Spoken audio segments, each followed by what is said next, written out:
feel the love. We didn't say think the love. Speak the love. Feel it. And could you feel what happens when someone shares their creative gift and someone shares their creative gift and we come together and we're in that beautiful essence, the energy that happens? It truly does change things. This Sunday is Healing Sunday. And I know it's hard to say, but we all have our limitations, right? There's something, I think, in all of us. Is there anybody here that doesn't want healing in some aspect of their life, either physical, mental, emotional, economic, political? Is there somebody here that doesn't want to be healed? Right, because we all need, this is a process of life. Part of life is healing. And what I know, this Sunday we call Feel the Love. You know, the whole May theme is upgrade your life. Get to the energy. Life is all about vibration and energy. Uplift your life.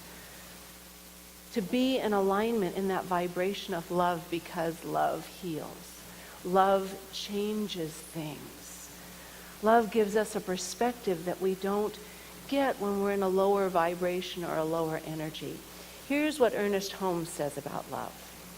First of all, he says that God is love and God is law. That God is love.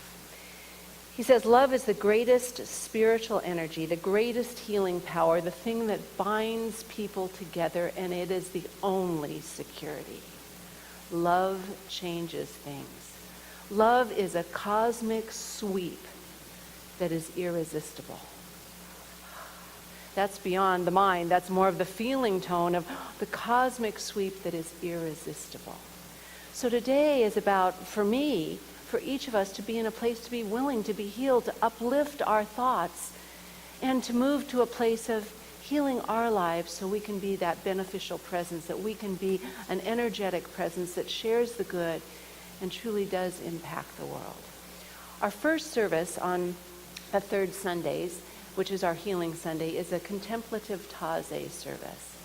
And it's really a beautiful time. It's chanting. Gretchen and Kirk play the piano. Kirk plays the piano. Gretchen chants. We do chanting. We do silence as a doorway to God. We have beautiful messages. And it was started, the Taizé service itself is a community that was established in 1940 in France. And it was established by Brother Roger Schultz. And he was a Protestant, and he knew at the depth of his soul that God is love alone. And if God is love alone, it means kindness and goodness and oneness. So he brought together ecumenical monastic order of brothers from the Protestant and Catholic faith. And they came together to establish a community that was based on love and kindness. And the community now has about 100 brothers from 30 different countries, and people from all over the world travel to be in that place of contemplation, the doorway to God, to be there and know truly that God is love, and that love is expressed through kindness and goodness and generosity and humility and all the things that we know are true. And it's a beautiful knowing that I love just reading his line that God is love alone. Not God is love but God is love alone, which has to mean that you and I are one, and we're here in this life to heal ourselves of any thoughts that keep us separate from love. But really to know, in the Science of Mind textbook, Ernest Holmes says, the divine lacks nothing. Would you agree with that? It's whole, perfect, and the complete. The divine lacks nothing. Therefore, we should lack nothing. If we're made in the image and likeness of the one, then we should lack nothing. It's all here for us. The universe lacks nothing, so we need to step up our consciousness, whatever we're lacking in health or finances or relationships. We need to up-level our thoughts, because right in this moment we have everything available to us if we just expand ourselves. One of my favorite quotes from Ernest, it says, "We are born to be happy." Good, I see some smiles. We are born to be happy, to be abundantly supplied with every good thing. Not everything we want, every good thing. to have fun in living. Woohoo! Have fun. We forget that part sometimes. I have fun in living, and to consciously unite with the divine power that is around us and within us, and to grow and expand forever. Could you just read that every day and feel better? I mean, that's a really wonderful thing to start every day and remember, okay, here's what my focus and purpose is. To be happy, to have fun, to consciously unite with the divine. And if God is love, it means feel the love. But there's one thing that I find is a little bit of a problem. Sometimes it's hard to love. Sometimes we're fearful, we might get hurt. That's one reason. But there's another reason that sometimes it's hard to love. Especially right now, we live in a world that's very based on technology and faster and better and more, and it's going like this. And if we think about it, the mind moves at a different rate than the heart. The mind processes information much faster than the heart processes emotions. I want you to think about that. So it takes a little longer and more time to truly love. The mind gets going and overrides the beautiful energy and essence of the heart. And we need to take time to slow down. There's a beautiful practice from many, many different countries. And if we don't start practicing some quiet, some solitude, some slowing down, some awareness, we're not going to live a fulfilled life. Because Jesus said, where your heart is, your treasure is also. In here is where we have that divine spark of divinity. In our heart is where we hold our passion and our energy, and where we ignite that divine spark. And we've got to ignite that spark, and it's not by doing more. I want to share some of these practices. In Japan, before an apprentice can clay up her hands, she has to watch the master potter for weeks. In Hawaii, before a man or woman can ever touch a boat, he or she must sit on the cliff of his ancestors and simply watch the sea. In Africa, before children are allowed to drum, they must first rub each part of the skin and the wood and dream of the animals whose hearts are going to guide their hands. In Vienna, the prodigy must visit the piano maker before ever fingering a scale to see how the keys are carved into place. And in Switzerland, legend has it that before the watchmaker can couple the tiny, tiny gears, he must first sit long enough to feel the passage of time. Wow. Do you feel something different in your body when we realize we need to take more time to cultivate this consciousness of love? It's not just something that's as easy as turning on Google and finding out what you need just like that.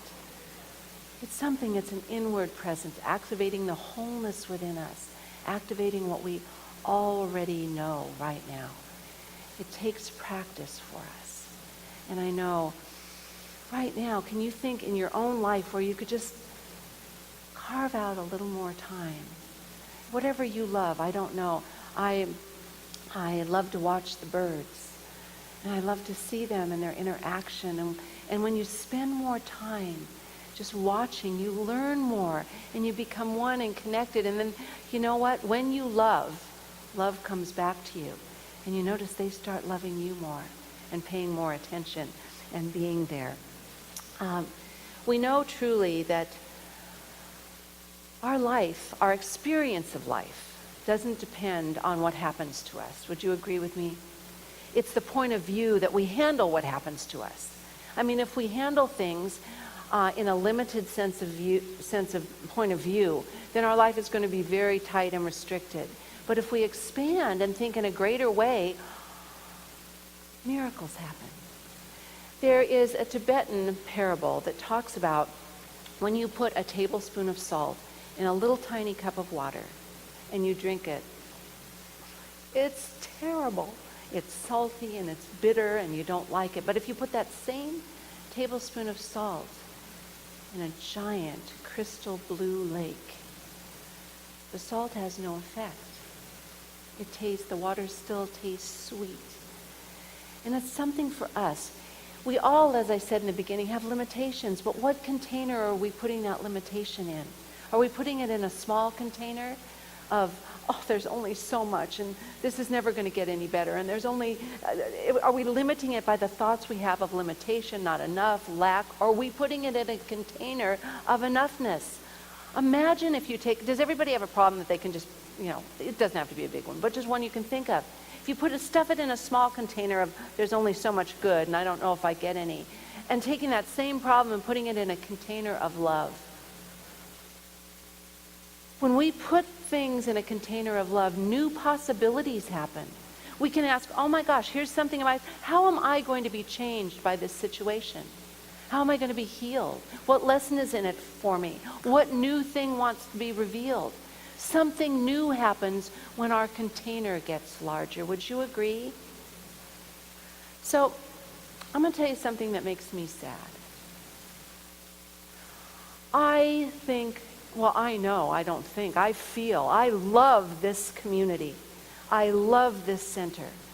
I know our teaching, our healing that we do here, because we're a teaching, healing ministry, changes people's lives. I hear about it almost every Sunday. Someone will come to me and say, I cannot tell you how my life has been changed by this community. Whether it's a divorce, loss of someone you love, loss of self, forgiveness that hasn't been able to be healed, economic, financial problems that are looking up. This teaching, this philosophy, this community, when people walk in for the first time, what is the first thing they feel? Love. I hear that all people walk, oh my gosh, love is here. We have a community of love. We are a container of love. Then why aren't all our seats filled? We have a first service that's so small. It's beautiful people. I love the people. I don't want to stop because it's beautiful people. People here. I see us as a bigger community. People outside these walls, not all of them, but there are many people outside there that need what we have. But they're not getting it because we're in a small container. We're in a little container. We're not growing to let the love that we are, that people feel when they come in, we're not letting that love out. We're not bursting out of that container to do something more because the love is already here. It's not something we have to get. Yeah, we can practice it and hone it a little more, but it's already here. We just need a bigger container. We need, to close your eyes for a minute and just, unravel yourselves.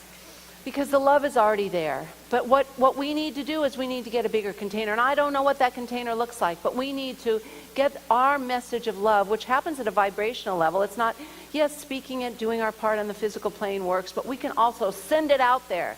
We can do it. So if you and I just take a moment and feel the love that's present here in this community, in these beautiful teachings from Ernest Holmes, in our teaching, our Science of Mind textbook, the books we read, all of the metaphysical teachings and the mystics, it's all here for us, our consciousness of oneness and openness. Wow, just fill yourself up right now with the love that you already are, just activating it, igniting it. It just needs to be ignited. And allow ourselves to be filled right now to a place of absolute overflowing. Absolute overflowing. So we not only the healing energy that happens when we feel the love, when we let it just fill our bodies start vibrating at a different level, and healing's happening right there. And let it fill this room and touch every being here. Every single being. So we're feeling good. We're feeling good because we're sharing the love that is. But this is not enough. There are people outside of these walls right now that want healing. They want to feel and be loved because love is the most important thing, to give love, to be loved, to share love, to receive love, the most important thing for us. And there's people that are sore and hungry outside these walls right now. And we need to share the love, to feel it and share it, to expand out into it. So we call in right now. so we can be a community that's thriving and healing. We have so much good to share. I'm going to take a moment right now of just silence to see in your own life how you can expand your container, to feel the love, be the love, share the love.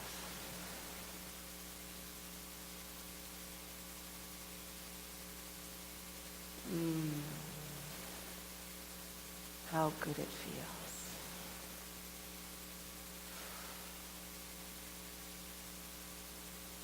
And I just imagine as we feel this love together, there's such power in community that we can feel the oneness.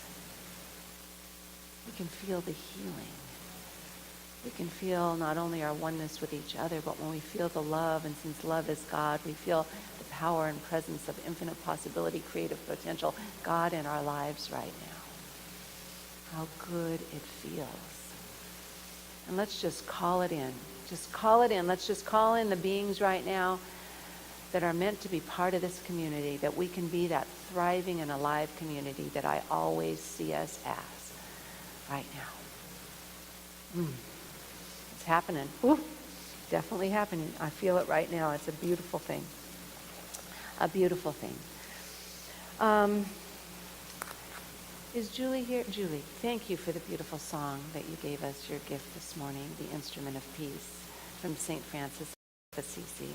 What a beloved saint he is, a beloved saint. And we got to experience that beautiful, beautiful gift from you, so thank you. Beautiful. And last night when I was looking for a love poem from God, this beautiful book of love poems from God that are from mystics all over, and I stumbled across this one that is a nice bookend, Julie, because it's from St. Francis of Assisi also. And it's one, I think, that makes us feel the love. It makes us, right now at least, makes me feel healed. It makes me feel good. And it's called God Would Kneel Down. I think God might be a little prejudiced. For once he asked me to join him on a walk through this world, and we gazed into every heart on this earth. And I noticed he lingered a little bit longer before a face that was weeping, and before any eyes that were laughing.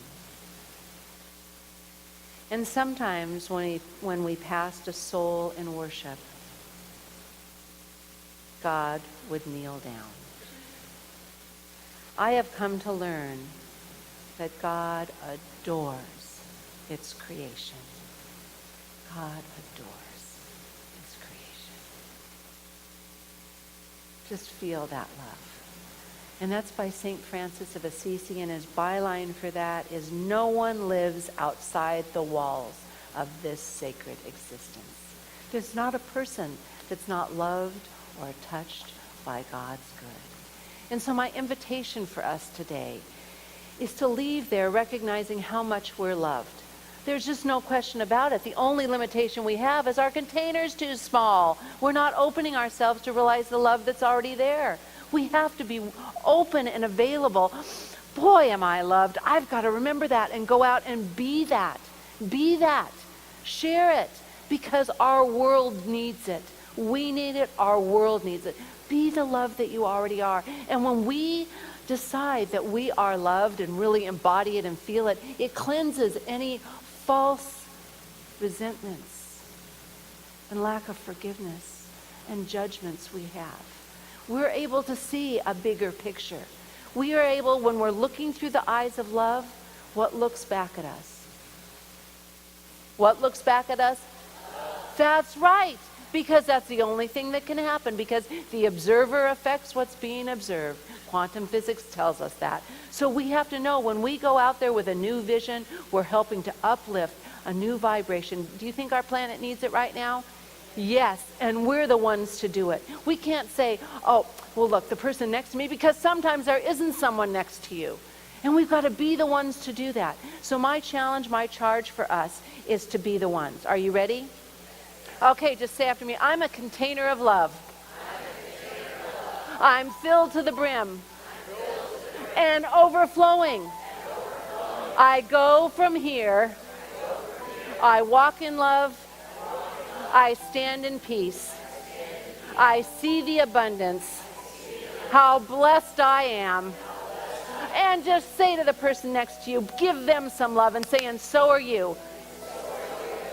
And so are you, and so are you, and so are you. And so are you.